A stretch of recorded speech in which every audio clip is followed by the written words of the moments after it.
just got calls and calls and calls. It would just pick up one and drop it down, pick up another one, and all you could tell people in a very, very quick voice to say, look, get into the smallest room of your house, stay there, it's going to get worse before it gets better. And that's basically where we stopped. Then it was loss of communications, totally gone. We couldn't go outside, we couldn't go inside, the people outside couldn't come in. There was a car that was rolling over and the brake lights were going on, so you knew that somebody was in there, but crikey, I just made sure that nobody went outside because it was devastating. I wrote a report of the events before, during and after Cyclone Tracy. This is a result of things that we had to do in the police force anyway.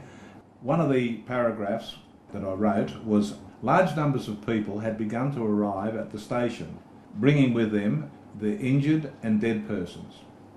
I then sent out foot patrols to Darwin to report to the officer in charge.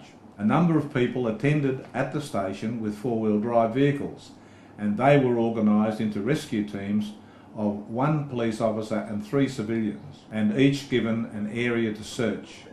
They were instructed to leave all dead persons on the site and record the address and convey the injured to the station. And the injured people, we had them in our meal room for a while, but it was just too small, so we had to extend that out to, we went over to the then Casuarina Square, which was a lot smaller than it is right now, and we set up a first aid place, of all places, the butcher shop. But it was a clean area. The post office became the morgue, and for 10 years after that I just couldn't go into the post office, just could not bring myself to go through those doors. There's lots of controversy about how many deaths there were and that sort of thing. My theory behind the whole episode of that is that the number was the correct number, and the reason the number was the correct number and there weren't more deaths, in my way of thinking, was because it was so dark.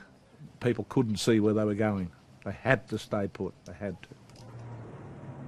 I think Darwin was changed since the cyclone. Now, whether we say it's good or it's bad, I don't know. It's good in the sense that a new Darwin was created.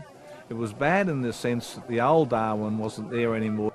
It changed because of, I think, there was just more people. More people, the place was growing. It was a new Darwin.